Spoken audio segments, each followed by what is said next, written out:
Right. It was a bit of a rough day of filming for me. I actually ended up recording the entire session and with my microphone off, which was incredibly dumb. So I'm going to re-record it all now. It might be even a little bit cleaner now.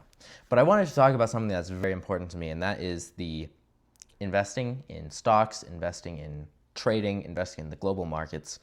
It's very fun. It's very cool. I'm 21. I have a lot of experience when it comes to business. My entire life is just business. I know so much about it. I am the perfect person to talk to you guys about business because of the years and years of experience I've had. But anyway, regardless, even though I'm only 21 and I don't have that much experience, it's something that I've been studying quite a lot, and I thought I'd just share my thoughts with you guys. I hope you got the sarcasm. I thought you'd share what I've been learning with you guys, and maybe you'll find it interesting too. When it comes to investing, the biggest thing for me is you need to be very careful with financial advisors, things like that. Don't get a financial advisor. You don't need it. It's 2025. What are you doing, man? First off, you could be losing up to potentially half of your potential earnings based off of the MER that financial advisors use. And that is a percentage that they take out of your earnings every year. So let's say you invest in a stock and you make 6% per year, but the MER, which is the chunk that the financial advisors take for themselves, is 2%. In reality, you only made 4% per year. That adds up a lot over time. In fact, that's a lot of money, a huge chunk of money. Keep that in mind when you're investing with a financial advisor. And the reason I say don't get one is because there is no need for them. And no hate to financial advisors. I have friends who are financial advisors. They're awesome guys. They help you get your affairs in order, things like that. They're awesome. But for investing, bro, we have the software now. We have ChatGPT, for instance. They have up-to-date data on everything, and they can tell you exactly where you need to invest. You got me, man. Watch my YouTube videos. For instance, I used ChatGPT to create a portfolio for me with up-to-date data, with everything I need to know, exactly how I want it to be. And now I have something completely set up that I can completely control. It took me half an hour, and I'm fully organized. I'm fully ready. And then I started researching and looking into it because then I became interested. And I found out that actually it was an amazing portfolio, which I'm very glad that it is. But it's amazing how much we can do on our own nowadays. So I really encourage you, watch YouTube videos like this one and start investing in the stock market. And the first thing I would say is really, number one, all you need to really focus on right now is the S&P 500. And the reason I say that is, let me explain what the S&P 500 calls. It's an ETF, which is an exchange-traded fund. So the exchange trades on it. It's a collection of the top 500 companies in the US. So you've all heard of names like Amazon and Facebook or Meta, X, big companies, Microsoft, Google, all these major companies in the US. You can invest in all of them individually and probably make good money. But you can also invest in all of them collectively, and that's what the S&P 500 is. And the really cool thing about the S&P 500 is as soon as a company starts going under, they just replace it with another better company. It's impossible to lose. On average, it's done a 9% increase every year since it started, which is very good numbers. The other thing, if a financial advisor says they can beat the S&P 500, take a look long-term at the mutual funds they're recommending. It's very rare that people can actually long-term beat the S&P 500 because it's just so good. It is a long-term savings plan. You're going to be a millionaire if you listen to the rest of what I have to say. What happens if the S&P 500 goes down or crashes? Well, first of all, that would mean the top 500 companies in the States have crashed. That would mean the entire stock market is gone. That would mean our economy is in complete shambles and you no longer have money anyway. So it's basically a risk-free investment. If it fails, you're now living off of the gold that you stuffed away in your stocking somewhere. So probably have a little bit of that too. But invest in the S&P 500. It's amazing. You will not regret it. What is so amazing about 9% increases every year? Well, let me give you an example. If you put $2,000 a month away into the S&P 500 for 40 years, that's over $50 million at the end of that time. $50 million of doing nothing but just saving a chunk of money every year. You know how much $2,000 is? That's how much you pay for your car's financing. So stop financing that car, buy a $5,000 beater, something that runs, that can get you to work, and start putting that money that you would have been paying anyway, start putting it into the S&P 500. So when you're 50, instead of having, you know, a 40-year-old car, you can have $52 million, and you can buy a nice new one. Now, I hear a lot of people say, disagree with me and say things like, well, what about inflation? It's going to eat away at your money. You're not going to be able, you're not actually, it's not going to be worth that much in 40 years, 50 years. You're $52 million, sure, but you know, whatever, that might not be worth anything. And the point is, yes, that's very true. Inflation is something to be concerned about. But you can do one of two things. You can invest the money and you will have that $52 million, even if it's worth less, unless the stock market crashes again.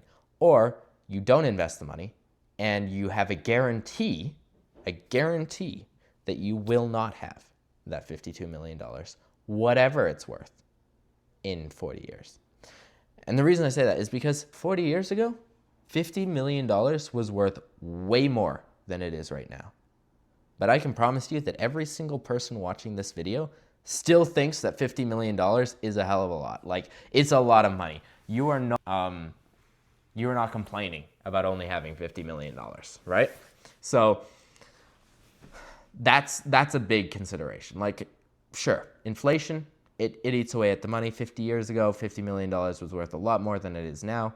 But $50 million is still a massive chunk of money, and you could happily live off of that for the rest of your life in 40 years. No problem. Based off of the last 40 years, okay? So that's just something to consider. Obviously, for myself, I want to make, I have businesses, I have other things going on, so I want to actually put in more than that, and I think most people would. So in the end, it's going to be worth a lot more. But if that's your big concern, first off, it's not going to crash. Secondly, okay, there's inflation, but really, it's better than doing nothing. And right now you're doing nothing. Most people don't even have $10,000 saved, which is crazy. What happens if an emergency comes up? What are you going to do? You need to save that money. And that really brings me to my next point, which I'm going to explain how to set all this up. But my next point, which is really important, and it's a cool challenge that I like to give myself, and I'm not the best at it, but essentially it's called don't spend. It's pretty straightforward. All you have to do is not spend money. It's right there in the title. And I learned this from Alex Hormozi. I mean, my parents are great savers. They've taught me this as well, but he kind of put it into the precise words. Don't spend money. Like, you could buy that $200 pair of Nike Airs or whatever. You invest that $200 every month, that's $60,000. $60,000 in a few years. That's insane. Would you spend on a pair of shoes? Absolutely not. I mean, I wouldn't. Unless I'm making so much money that I literally am trying to burn it, I am not spending $60,000 on a pair of shoes. So if you wouldn't spend $60,000 on a pair of shoes, why would you spend $200, right? Buy a cheaper pair of shoes if you really need shoes, and put the money into savings and get that extra money later down the line. Everything. If you're financing a car, it's one of the stupidest things you can do. I'm sorry, but that's really stupid. Don't finance vehicles, okay? You can buy a cheaper vehicle. Every single vehicle that I've ever owned has been a very used vehicle, a cheap vehicle. I think I've owned 3 different vehicles. I just sold my last personal vehicle, and I think after selling it, with the profit I made from selling it, I think I spent a total of like $3,000. $3,000 on vehicles, which is insane. It's an amazing deal. I mean, the Lord's completely blessed me in that aspect. But that's 3 vehicles. All of them worked, all of them ran, and all of them got me where I needed to go, and I didn't need anything better. I had a truck and I had 2 different cars. So if you need to work, you can buy a truck and still buy a cheap truck. If you need just something to drive you around, get a cheap car. Don't finance something, and put that extra $2,000 a month into your savings and actually have something to show for all that money going into a depreciating asset. Such a bad idea. Anyway, we'll get off of that. The point is, don't spend money. I'm very blessed. My parents have an amazing setup. I get to live at home still. I do pay rent. It's more like room and board. So it's an really amazing deal. Like I said, I pay about $1,000 a month, and that covers so many of my expenses. Like I said, I don't have a personal vehicle. I just have a work vehicle. So I'm spending very little money. It's an amazing blessing. But if you can, live with your parents. If you can't live with your parents, rent a very, very cheap place. Like, don't rent something nice. Share it with somebody else. If you have to share a bedroom, right? Like, go somewhere cheap, save that extra money, and really get your savings up. And there's a couple things you want to invest in. One of them is for sure the stock market. The stock market is amazing. It is going to make you a ton of money. If you want to research even more, there's a few like Reddit. Reddit is an absolute pit of humanity. It's horrible there. But the road to 10 million and then like Wall Street Bets, they help teach you about the stock market even more than I could. So definitely check out those Reddit platforms, and also YouTube. Check that out. But I just want to really hammer in the power of compounding interest, how much money you can save. You are going to be a millionaire no matter what. If you can save money and invest it, you will be a millionaire. And if you're not doing that, you need to get on that as soon as possible. So yeah, live somewhere cheap, drive something cheap, don't spend money, don't go out to eat, save everything. And then when you're, the other thing you want to invest in is learning. So if you can invest in teaching yourself new skills, so there's the stock market, that's a big one, but then teaching yourself new skills, learning new things, that's going to be an even bigger increase in potential profit because you can turn that into a viable business. And so it's fun to have that passive income. Like I said, if you get paid dividends. So I'll explain what a dividend is really quick. A dividend is when a stock decides to pay its shareholders a certain percentage of the amount of money they have invested in said stock. So for instance, if you have $1,000 invested into, McDonald's, and McDonald's pays you a dividend of 10%, which is a massive dividend. They're not going to pay you that much, but a 10% dividend, you're going to make $100, and that's just extra money. So if you have millions of dollars, $50 million sitting in an account, and they only pay you 1%, that's still like $500,000. You can live off of that 1% dividend. So that's the passive income side of it, and that's the power of compounding interest. That's why you can make so much money, and it just keeps gaining speed every year. You're making more and more money, and it's awesome. But the downside to passive income is it's boring. You're not actually doing anything to learn and grow, and that's why I love business. I love being an entrepreneur. Interestingly enough, people who retire tend to die very quickly because they have no purpose in their life anymore. Statistically, you can look that up. I don't have the facts in front of me because this is all unscripted, but that is the case. So don't retire. Keep working, keep trying new things, keep trying new businesses. But that's where investing in yourself really comes into play. And so learning new skills, reading, buying books. I mean, books are expensive, man. I bought hundreds and hundreds of books. They're expensive. They add up. So buy books, read books, learn new skills. That's huge. Very, very important. Let me give you a brief explanation on how to actually get into investing. And all you need to do is you need to get a broker. I don't recommend getting like a bank investing account because they don't a lot of the times they don't let you invest in ETFs, which is what the S&P 500 is. So get a broker, something like Wealthsimple. That's my recommendation. I'll leave a referral link in the description. Download it, send some money to it, look up the stock name for the S&P 500. It's the S&P 500. Look that up, click on it, and buy some shares. And you've started saving money. You've started being a millionaire. You've started to be a millionaire as soon as you start buying some S&P 500 stocks, shares.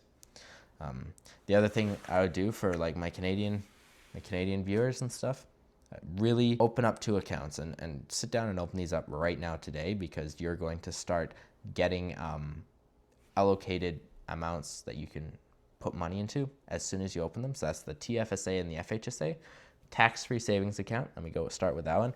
Any money you put into it, because in Canada, when you pull money out of an investment, you pay a capital gains tax, which is 50% of the profit is taxed. That's very annoying. Okay? Our taxes are extremely high. You do not want to be paying 35 to 45% of your profits of half of your profits in taxes. That's brutal. That's a lot of your earnings gone. So the TFSA lets you avoid that. Every year you get a certain amount of space that you can put money into and then invest with. And if you fill up that space every year, when you pull the money out of that investment, you will not be charged any tax, which is amazing. It's huge. It's very, very cool. The other thing you need to open up is your FHSA. Especially if you're younger, if you're not living in a home or you haven't bought a home in the last 4 years, open up an FHSA. It's a first home savings account. You can put up to $40,000 in there, $8,000 a year for 5 years, I think it is. And that lets you invest your money into the stock market with the purpose of buying a home. You get to deduct the amount that you put into that account from your yearly taxes. So you're saving money when you put money into that account, and you get to not pay taxes on the profit from that account. It's a win-win. Like, it's amazing. You really need to start that. And if you can't put money into it this year, it doesn't matter. Open it up anyway, because January, you're going to have now, instead of $8,000, you'll now have $16,000 of contribution room. It's very important to open both of those accounts up. Start saving that money. Open Wealthsimple. Start looking into stocks. Start looking into all of these things, and yeah, start becoming a millionaire, essentially. I look forward to seeing you drive a nice car in 40 years.